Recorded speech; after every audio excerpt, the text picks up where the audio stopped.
One of the characters that I think we're all pretty familiar with is King David.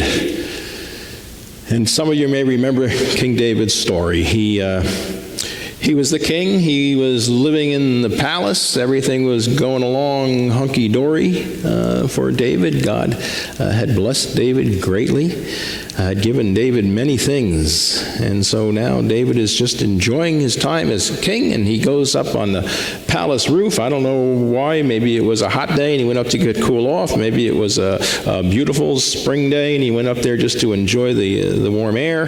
But there he is up on the palace roof, and he happens to look over into the neighbor's house, and in the neighbor's house, remember, he sees Bathsheba.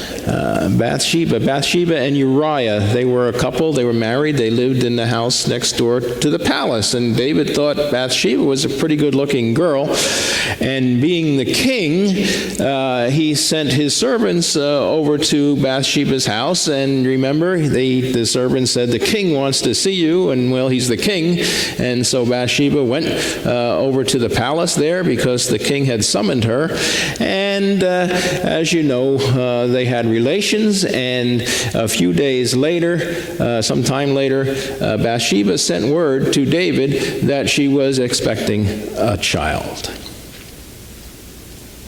Well, it is good to be king, but maybe not all the time. And so now David had a little bit of a predicament on his hands. His next-door neighbor's wife is expecting his child. And, well, he finds out that Uriah is in the army, and Uriah happens to be out in the battlefield right now. And so David figures, well, okay, that's a little complication, but we'll just go ahead and bring Uriah back here.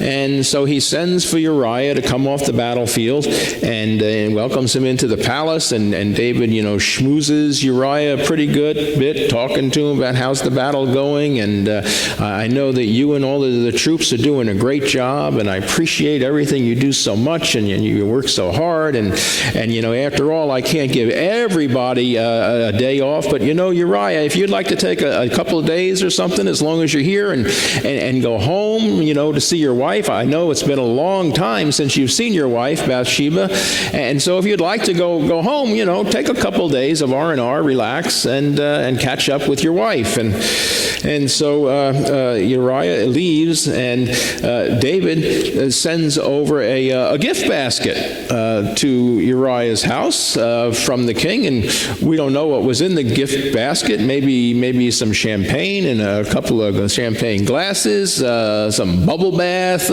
maybe some perfume. And so anyway, David finds out the next day that, in fact, Uriah did not go home to his wife, but instead he slept with the palace guard out on the street. And so David, he couldn't understand, what? And so he summons Uriah, and Uriah comes in. David says to him, I thought you were going home to your wife last night. I sent a gift basket and everything, take some time. And Uriah said, oh, king, I can't go home, and enjoy my time away from the soldiers who are out there on the battleground. It's not right. It's not fair to them. I would feel awfully bad if I went home while they were dodging, arrows and things out there. And so David says, oh, nonsense. Why don't you come tonight and have dinner with me? And so Uriah went back to the palace later that evening and had dinner with David. And David gave Uriah quite a lot of wine. And Uriah really did enjoy all the wine. And David said to Uriah, why don't you go on home? Go on home and, say hello to your wife. She hasn't seen you in a long time. And so Uriah leaves David's palace. And again, he does not go home, but he goes and he sleeps with the palace guard out on the street. So David is not too happy about this. And he can't keep stalling the situation. So David sends Uriah back out on the battlefield, and David sends word to Joab, who is the general, that when Uriah shows up, I want you to put him on the front lines, and I don't want you just to put him on the front lines, but I want you to put him on the front lines where the battle is the heaviest. And we're not going to take any chances, at least that's what David's thinking in his head. He's not going to take any chances that hopefully Uriah will be killed by the enemy. He wants to make sure that Uriah will be killed by the enemy. And so David tells Joab, not only do I want you to put Uriah on the front lines in the worst battle, in the worst conflict that you have, but then I want you to withdraw all of your troops. So Uriah will be killed. And so Uriah is killed. And David sends for Bathsheba, and he marries her. And they have a child. And the child gets very sick. And so Nathan, the prophet, goes to visit David, and he says to David, you know that the Lord is really angry with you on a lot of different levels, especially the fact that you had Uriah killed. Your son's not going to get better. He's going to die. And so David, he spends every night in his own room, sleeping on the floor, crying. He fasts, doesn't eat, he doesn't wash. He cries every night. And then the baby dies. And when David got word that the baby had died, he started eating right away. He washed up, he combed his hair. He comforted Bathsheba. And the servants asked him, why now that your son has died? Why now are you like washing up? And you were fasting and you were crying and you weren't bathing, and now it's like nothing happened. And David said to them, well, it's because I had hoped that the Lord would see how miserable I was and take pity on me and spare the child. But since he did not, I have to get on with my life. David had another son. His name was Absalom, and David had a daughter named Tamar. And these weren't Bathsheba's children that we know about. These people had multiple wives. And he also had Absalom and Tamar also had a half-brother who was named Amnon. And Amnon really liked Tamar. In fact, the Bible says that Amnon was in love with Tamar, but he was unable to express his love for her. And so he and a friend of his, actually I think it was a cousin of his, concocted a little plot that Amnon would pretend that he was sick, and he would ask for Tamar to come and cook for him. And so that's what he did. Amnon went to bed, pretended he was sick, asked that Tamar would come and cook for him, and she came and she made him cakes, and she brought him these cakes that she made for him. And with that, he tried to reach out to her and to persuade her, and she was not persuadable. And so Amnon did what he did. And Absalom, Tamar's brother, was outraged, filled with anger.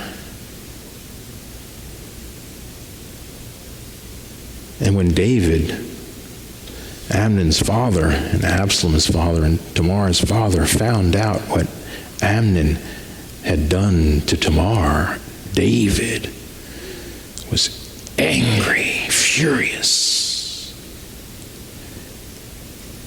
And Absalom, He must have thought that his father would do something. But David didn't. He didn't do anything. And so for 2 years, 2 more years, this just boiled up inside of Absalom, what Amnon had done to his sister.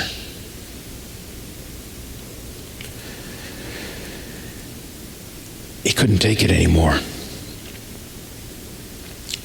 Absalom planned a party, a feast, and he invited the whole family, and David did not go, but Amnon went, and Absalom killed Amnon.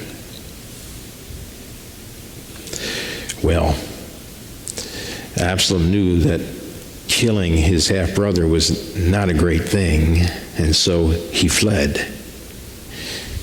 And he went to a town called Geshur, and he lived there for 3 years. And during that 3-year period, David was wrestling with all of what had happened. He was very upset with Amnon for what Amnon had done, and he was also very upset with Absalom, that Absalom killed Amnon. And as angry as he was about the whole scenario,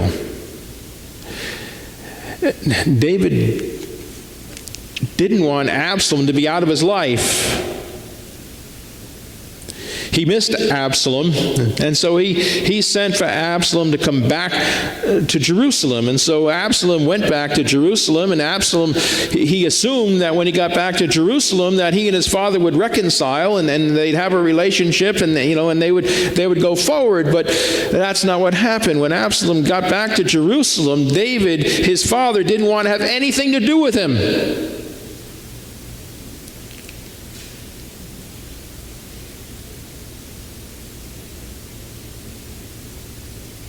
2 more years go by, now a total of 5 years. And David and Absalom have not said one word to each other. And Absalom is pretty upset. Why did my father bring me back to Jerusalem? I was perfectly happy in Geshur. Why would he bring me here to make me some kind of an exile? Well, David and Absalom did finally reconcile. But Absalom, he could not shake the fact that his father did this to him. And so he planned a coup against his father. He, Absalom, would oust King David, and he would ascend to the throne. And now Absalom, the Bible says, was a really good-looking person. People liked him. He was the kind of person that folks were attracted to. And so Absalom very easily was able to gain power among the Israelites. And not only was he able to gain this power, but he spread it around to all of the tribes. What Absalom did is he went out to the gate coming into the city every day. And people would come in from outside of the city gates to go to see the king if they had some kind of a dispute with somebody. And the king would rule, which side win, which side would prevail. The king acted like a judge. Well, Absalom, he grabbed everybody as they were coming into the city gate before they could get to the palace to see David. And he did the judgment for them. And what Absalom did, because he was wanting to gain as much favor as he could with as many people as possible, is whoever came with him, whatever their grievance was, he sided with them.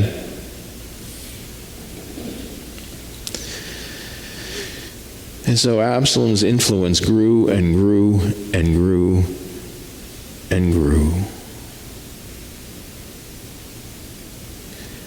And finally, he's ready to launch war against his father.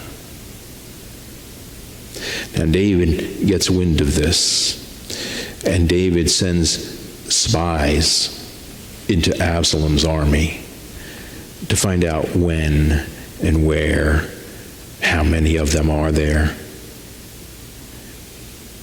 And finally, the time comes. The spies report back to David. And finally, the time comes when Absalom is going to launch the attack. And David is pretty sure this is going to be a big, bloody battle. Absalom had a lot of soldiers. And so David gave orders to his general Joab and to all the troops who were there to hear him give this order. David said, "For my sake, don't harm the young man Absalom." Well, the battle gets going. One day, 20,000 troops are killed. And Absalom happens to be riding on a mule,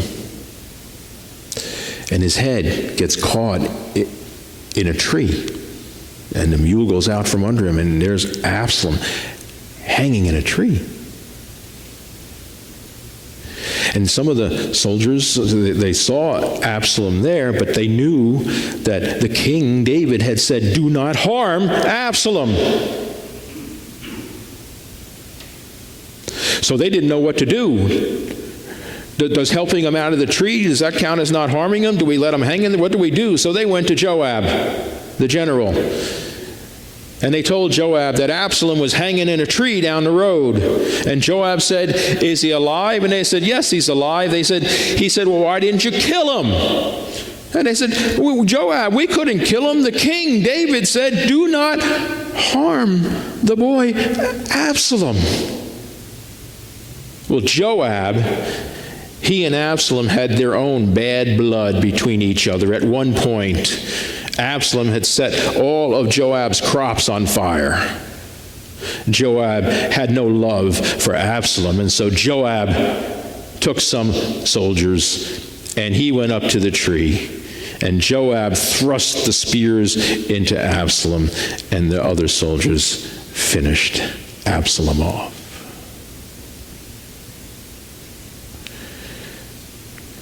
Well, the war is over.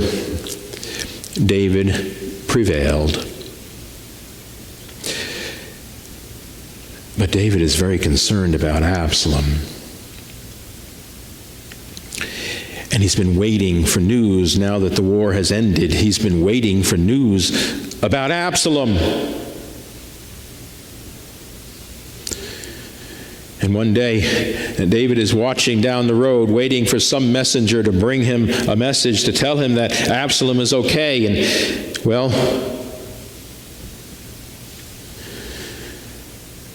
one of the priest's sons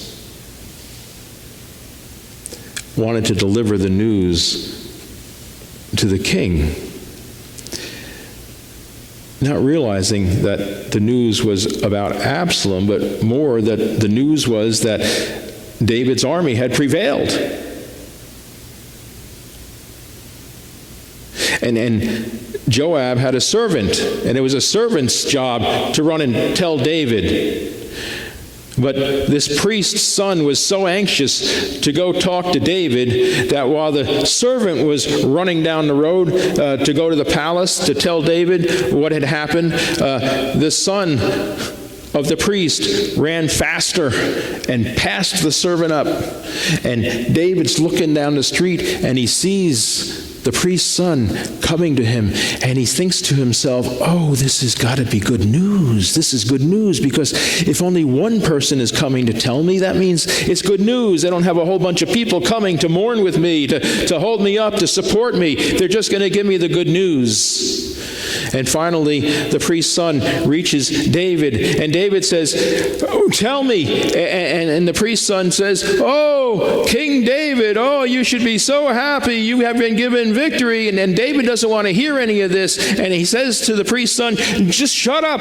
Go stand over there." And he looks down the street, and now here comes the slave, the servant, coming to tell David what had happened. And the servant arrives at David, and David says, tell me what happened." And the servant says, "Oh, "Oh, king, your army has been so strong and God has delivered you." And finally the king says, "What about Absalom? Is the young man Absalom all right?"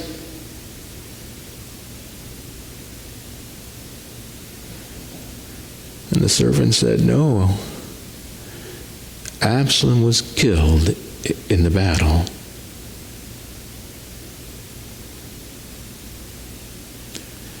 And David wept, "Oh, my son Absalom, Absalom, my son. If only I had died in your place. My son, Absalom, my son."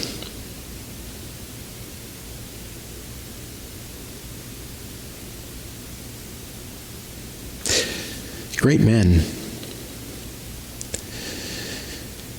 great women in the Bible are flawed.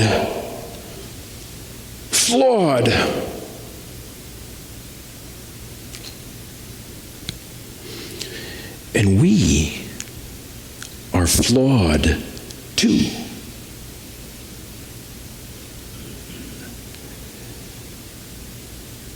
You know, the cross and the resurrection, you know who that was for. It was for the likes of David and Joab and Absalom and Amnon and all the flawed people in the Old Testament and in the New Testament. The cross and the resurrection, it's for us, as flawed as we may be, too.